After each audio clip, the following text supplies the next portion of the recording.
Hi, Dr. Karen Can. Welcome to another edition of the Spiritual Medicine Digest.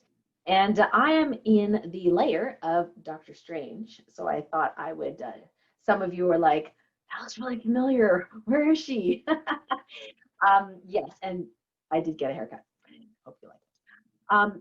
So this week's theme is about things are not as they seem. Now what? So let me give you some examples.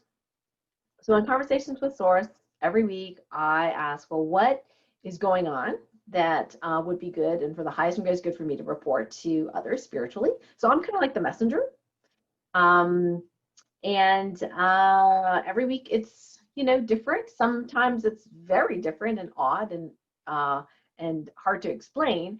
Other times it's a little bit more like, okay, spiritual healing, this is what's going on. So this week, the theme is about how things are not as they seem. So things are that we can see clearly, seemingly on the surface, have things underlying it that are not what we would interpret given what we see on the surface. And some of these things can be really disturbing. So I have to be honest, I was disturbed the other day. Now, of course, I've been talking about for months and months, years and years, about how important it is to stay calm, right? And of course, the Navigating the Clickety Clack book, which is all about staying calm in the chaos. Hit #1 international bestseller in 8 countries last week. So that was super awesome and super fun. Awesome. So it's all about that staying calm.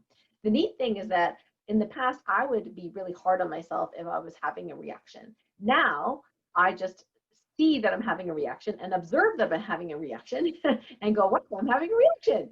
And then I just allow it to be there and I just go back into stillness while having the reaction. And what I notice is that I'm not in the reaction as long, So if that's what we can do as humans, and even as a spiritual teacher, I can freely admit to you, yes, I have reactions. It's just that the reactions don't last as long. They're not as deep. I get back to center and calm much, much faster. So in my chapter of the book, I talk about stillness on the fly, STOAM, stillness through observing internal movement is the actual technique. And I can paste a link on that if in case this is new for you and this is the first time watching my videos and you haven't heard of it. It's a really wonderful way to get back into your center. And the cool thing is you can connect with 0 point or source in that space, and you do not have to sit for 30, 40, or 60 minutes meditating. Not that that's bad, but you don't have to do that in order to connect to your source self or inner wisdom. So what did I react to? Well, okay, this is the absolute truth. So I am scrolling on Instagram, and I am a follower of Erin Elizabeth. Now, Erin Elizabeth is a woman who I interviewed on my radio show quite a while ago. It was about how she, got healthy and she lost all this weight. And she did like a raw juice diet kind of thing. And she says it's not for everyone, but we had a great conversation about that. And then I found out that she was tracking all these mysterious deaths of holistic practitioners and doctors. And so I thought I brought it back on the radio show again to explore what is that about. And so she started tracking it because it was near her where she lived, and she knew some of these people, including the very famous Nicholas Gonzalez, I believe was Dr. Gonzalez's name, who was pioneering a type of therapy for cancer that is relatively inexpensive, and he had some great research that was going to be revealed very, very shortly, and then he suddenly died. And so Erin has been following, this for quite some time, and talking to, not just following like, trolling on the internet. We're talking like she is interviewing the family members, you know what I mean, like people that knew them. And some of these people were violently killed, like with a gun. And one doctor was a woman who supposedly shot herself, which is odd. Not just because people do shoot themselves. I'm just saying that when we were in medical school, one of the things that we learned was that if people were committing suicide, that men were likely to die of a more violent death than women. Women were more likely to like take a bunch of pills, things like that. So it is out of the ordinary for a woman to kill herself, a doctor to kill herself with a gun. So there are various different things like that happening. So she was sharing some of this. So I was on Instagram and she had a picture of my colleague from my university, Dr. Mark Hyman, next to Joe Biden. I don't know how old the picture was, but she was talking about a movie that everyone should watch about stem cells. And she, at least in the Instagram, I'm not even sure if Mark is on the movie because I've only made it through the first 50 minutes. And that's where I had the reaction. Um, so Mark has some really great books, and I really enjoy his books. And I think he does a great job in his books and his food books and all that kind of stuff. I don't know too much about his politics. I mean, he's Canadian, but maybe he's American now too. But according to Aaron, Mark says that Joe Biden is into integrative health or understands it, right? Now, I don't know if either, of the big presidential candidates. I'm just talking about the big two. I'm not talking about the Green Party or anybody else. But I'm not sure how into integrative medicine they are, because I certainly didn't hear a lot about it this year. Neither of them talked about, really like wellness. I know that Trump had bought out a company called Ideal Health years ago and called it Trump Health or something like that, and was a vitamin company, and he thought it was a really good investment. I was in it briefly, but a lot of people, just for whatever reason, didn't want to continue, so didn't like him or whatever it was. So the thing is that if either candidate really understood integrative medicine, really, okay, we wouldn't be in the pickle we are in right now in many parts of the world, but specifically in the US with increasing lockdowns and curfews and things like that, right? So I was like, oh, I didn't know Mark had an affiliation. So I thought, well, I don't know if he's in this movie, but I got to watch it, right? So I go to this movie and it's called From Jail Cell to Stem Cell, the next con for the ex-con. So jail cell to stem cell, the next con for the ex-con. So like I said, I've only gotten through half the movie because I've been super busy this week. And I was shocked. They're talking about people selling fake stem cell products that supposedly come from amniotic fluid with live stem cells. And not only do they not have live stem cells in it, some of them don't have any stem cells in them at all.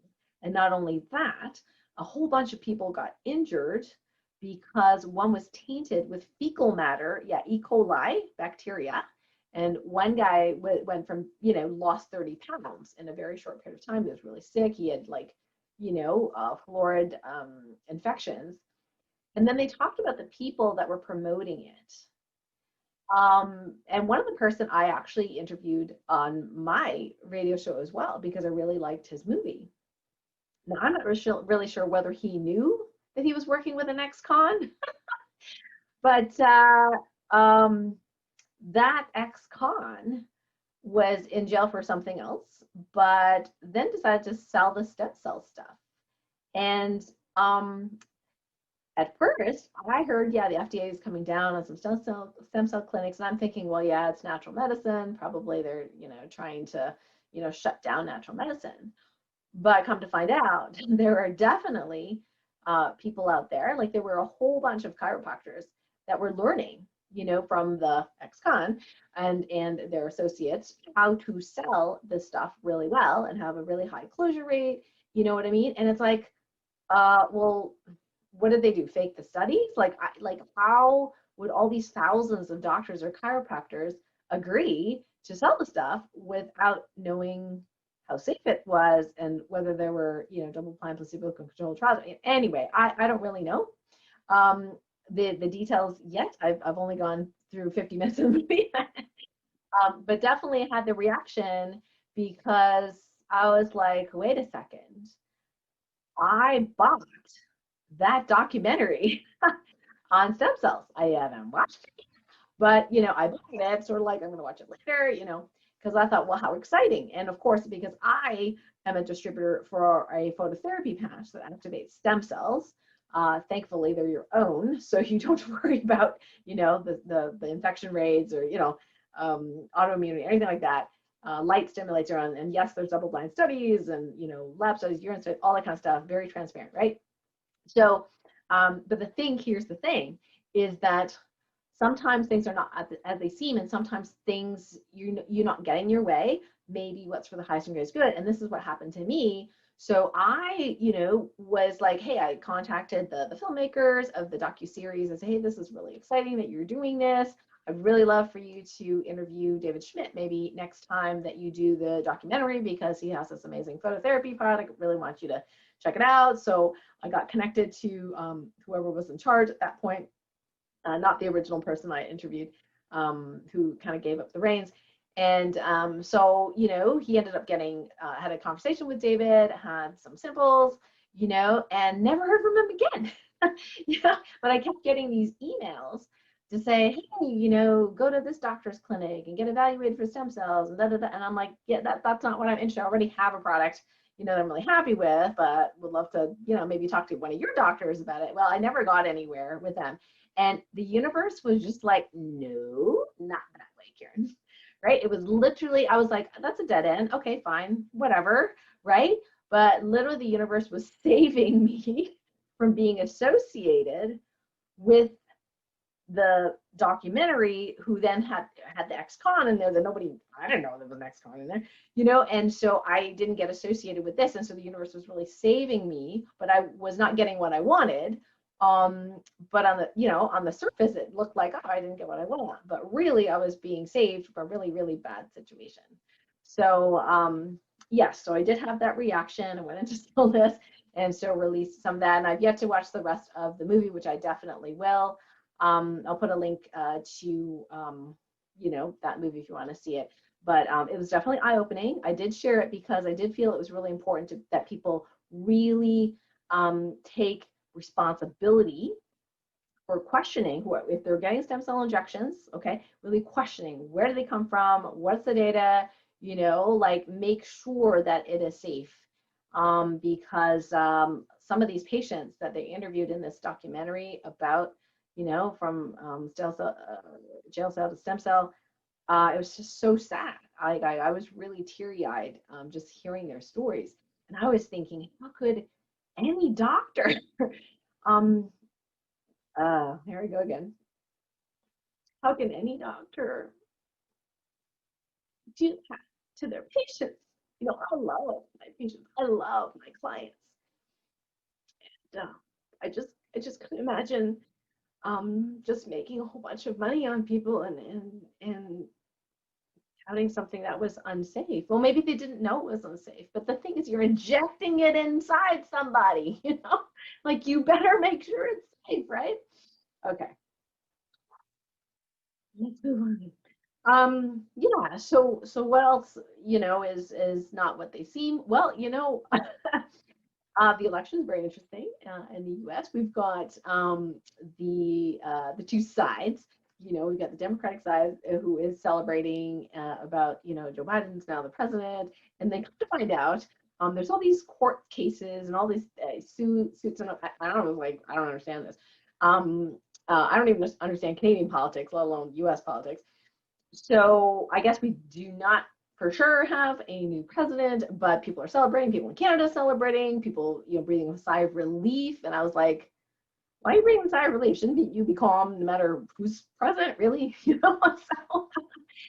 oh, I'm gonna get in trouble for this video. Okay, and and then the other side is like, wait a second. There was like all these dead people that voted, right? So now there's all these zombie apocalypse memes going around Facebook about the people that voted that were actually dead, and sure, so it's so confusing, right? You're like, well, do we have a new president? It's like, the news media says, oh, we have a new president, right? And we're treating it as a new president. But if you actually look at the fine print, it says, this is the projected winner, is Joe Biden, right? But apparently we don't.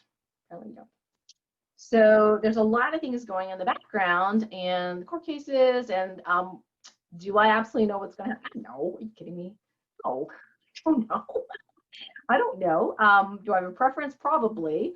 But like I said, neither, presidential candidate met my standards when it came to health and wellness. Not even close. Okay. So what else are we not seeing? Well, there's a lot where people hide stuff and you think you know them, but you don't. Because people are really scared sometimes to be who they really are and to reveal who they really are. And I should know because I spent, you know, uh, whatever it was, 20 something years trying to be the best doctor I could be, but sacrificing my own health and wellness for others because I thought that's what I was supposed to do. Trying to be better, trying to be better. But I was really sad and not in a happy marriage at that time. Um, but everyone, who kind of knew me was like, wow, she's so happy-go-lucky and she's so, confident and we love Dr. Karen, and I was, kind to my patients. My patients loved me. I was very popular, but deep down inside, I was depressed. But they didn't really know. So I did it too. I hid it because I didn't think that anybody could help me. I felt alone. And so this happens. And that is why, someone that I knew here in town close to me killed himself. I had no idea. I wasn't close enough to get all the details, but I had no idea because he seemed happy-go-lucky, and I loved talking to him, and he was, we had good laughs, and so things are not as they seem on the surface. So in this world, it can be even more confusing, right? When you're not really sure what is the truth and what's real and what's not real. And then, Dr. Karen, you're saying, well, my quantum reality is based on what I think and what I feel. And so if I'm vibrating higher, I'll have a different reality. And so, well, right? It's really confusing, right? So here's my advice if you want to take it. What to do when things are not as they seem. Number one, be open. Be open to new truths, new realities. Be open to being uncomfortable. Yeah, being uncomfortable. Because usually when we're growing, we're uncomfortable. So get used to getting, get used to being uncomfortable some of the time.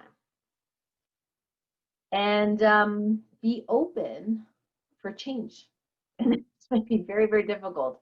My mom used to say, oh, you're so stubborn and inflexible, Karen. It's because I, raised you on the Dr. Spock book. I didn't read Dr. Spock in medical school, but the gist is that if you tell a child something, you better deliver. You better not renege on your obligations or what you said. So it was like, if you said it, it's going to happen, right? So I was just very inflexible for most of my life until very recently. So be open to new truths, new realities, being uncomfortable from time to time because we're growing, and be open to change. Tip number 2, be curious.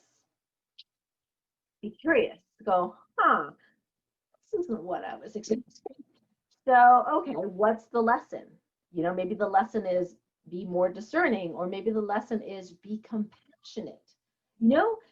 Even though we could judge an ex-con is like selling the stuff and it's hurting people, or doctors are involved and they shouldn't be, and they're licensed professionals, blah, blah, blah. Well, you know what? They're still human. Humans err and humans make mistakes. And sometimes humans make bad choices, whether they're a chiropractor or an MD or whatever.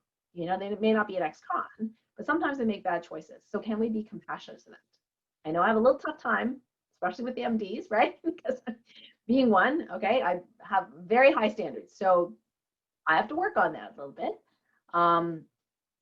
Be curious about where we're going, where we're evolving, how you're changing, how you're shifting, how you're perceiving things. Be curious about that, because how you perceive a so-called truth or so-called fact that changes your reality, it can't be a big deal if you let the outside world dictate how you get to feel. So I saw on Facebook of somebody who is a distant relative, and she was a Trump supporter, and she was completely dismayed and depressed, after the elections. And I understand. I get it. I understand. However, we need to be in command of our own emotions. Now, I know there's just as many people who are not depressed but are in a fight mode, and I get it as well. That's fine, and that is your absolute prerogative to do that. But if we can just go, that's not the result. Well, if I was a Trump supporter, I would say, oh, well, that's not what I was expecting. Well, there was a lot of energy in the Trump camp. So as Dr. Karen said, a lot of energy, Trump should have won, right? So it's like, that's interesting. Okay, so what's going to happen next, right? And be curious about it as opposed to be depressed, right? Now, on the other hand, if you're a Joe Biden fan and you're celebrating, I'd be like, you know what, keep celebrating, because be in that happy mode because that is the best way, to manifest your greatest desires, is to be happy and joyful, whatever, but make it not dependent on Joe Biden being your president. He may or may not. I don't know how this whole, electoral thing works. Okay. So be happy no matter what is the bottom line. Okay. So be open, be curious, be free is tip number 3. As much as you can, be free of bias, emotions, attachment, emotions meaning, emotionally attached to an outcome, and maybe be free of judgment, blame, negative thoughts about the future. How many times if you're a Facebook person, have seen, like opposing posts or memes, like, the negative thoughts about the future? Well, now that Joe Biden is president, we're going to see a lot more lockdowns and higher taxes, and it's going to go to a civil war, right? Well, you know what? I felt similar things happen, when President Obama was elected, and honestly, I really like the man, okay? I'm not saying I like necessarily policies or when he was president, but as far as a person and his oratory skills, of like, I could just listen to him all day, like he was just really good at speaking. And again, I'm not really into politics, but I just really enjoyed listening to him speak. Whether or not I agreed with him is a different story. Like when he was talking about Ebola, was not listening. Anyway, but the same thing was happening. So the minute, President Obama got elected, it was like, we're going to break out into civil war. There's going to be riots, and there's going to be this, and blah, blah, blah. And they're predicting the future. And I'm like, really? Really? Okay, well, you should probably be a billionaire now if you can predict the future that well. So let us not do that. Okay, let us not do that. Let's be free of that. Let's just be open. And now, of course, see the future you want in your mind. Now, here's the thing. At the end of the day, the ideal future that we desire, okay, and I'm may not be yours, but I'm saying most people that I know, okay, is to be healthy, to be happy, to have children that are healthy and happy and doing well in school and loving their jobs and being in healthy relationships, being together, right? And I don't care if you're a Republican or you're a Democrat, you probably want the same damn thing. You want the same thing. So instead of focusing necessarily, now you're allowed to, but instead of focusing necessarily, Trump's got to win or Biden's got to win. No, focus on the big picture. What it is that your future reality looks like as a society, as a culture, as a community. See that in your mind, feel it in every cell of your body, hear it, smell it, taste it, whatever that is. It doesn't really matter at the end of the day who's the president. If we focus on the same thing that we all want, then the highest and greatest good happens. And last but not least, tip number 4, so we got be open, be curious, be free, is be you. Be you. Because at the end of the day, I can't know for sure, everybody, like who's suicidal, who's not. I'm pretty good at discerning, but some people had it really well, right? Somebody's an ex-con. I don't know they're an ex-con, they're selling this healthcare stuff, right? So it's like, Be you, because that's the one thing you can trust is you. So be you, do you, be fully you, don't try to be someone else because that other person is taken. So be you. And one of the ways you can be you is be in your body, vibing your own vibe. I use the stillness through observing internal movement to do that. And that keeps me calm and it keeps me centered. And you can try it out and see if it works for you. I hope it does. And if not, we have a lot of other chapter authors of the Navigating the Clickety Clack with lots of great tips in case you want to check out that book and haven't invested in that yet. So a few announcements. On Monday's Light Warrior Radio Show, I have the great pleasure to interview my friend and fellow healer, Jeff Gignac, and he has a wonderful service called Energetic Support Services. And I've been using it for almost a whole year now, I believe. And it's so great. I'm not going to give you the gory details of it because I shouldn't say gory details, the amazing details of it, because I think you're going to be blown away about how it works and how much it costs. Because let's just say, well, if you were to get one-on-one healing with me, it's a lot of moolah, at least at this point. But Jeff has figured out a way to send healing to all these people every Thursday for one low price. But it's not about it being cheap. It's about it being effective and having that backup. And I love it. I love it. You know, I get an email every Thursday that says, okay, transmission sent, you know, towards my new reality, what I say that I want. So join me Monday and you can ask him specific questions about this program. It's a fantastic program and I hope that you can listen in. If you can't make it live, just watch it on the replay, listen to it on the replay and find out more about his amazing program. And the other announcement is the next book launch. Yes. Set your calendars for Thursday, December 10th. Is going to be launching my Sensitivity is Your Superpower book. And I just got the layout artist, just finished the layout, and wow, it looks so cool. I'm just super excited for this book. And of course, this book is all me, so I'm the solo author of this book. And I decided that on December 10th, on book launch day, I'm going to have a book launch party online on Zoom. It's not on Zoom, it's on Webinar Jam. So we're going to jam on Webinar Jam. So it's a superpower book launch party, and I'm actually going to do a transformational telepathy training workshop. Yes. So transformational telepathy is something that I shared in the book, and we're actually going to do a full workshop that day on it. So, and it'll be recorded, so if you can't make it, you know, at 1 p.m.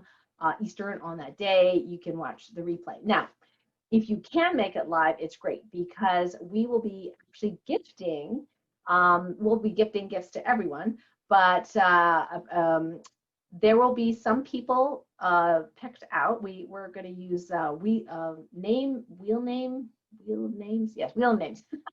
and it randomly selects names. So we're going to put everybody's name who's there live, you know, and we're going to select names, and I'm going to be gifting some of my self-healing programs, which goes for between, you know, $147 to $497.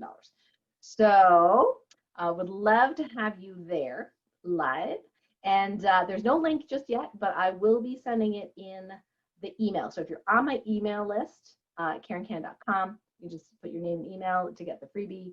Then you'll be on my email list. We will be sending that link in the next couple of weeks. And then you can register for the book launch party. And remember, the free gifts and the prizes are for people that show up live, because we have to put your name on the wheel of names, you know. So we definitely want you to be there live if you can make it. So that's the Spiritual Medicine Digest for this week. Thank you so much for joining me. If you're watching this on YouTube, if you want to click subscribe, go ahead and do that so you won't miss any other episode of the Spiritual Medicine Digest. Lots of love to you. Peace in. Until next time. Bye for now.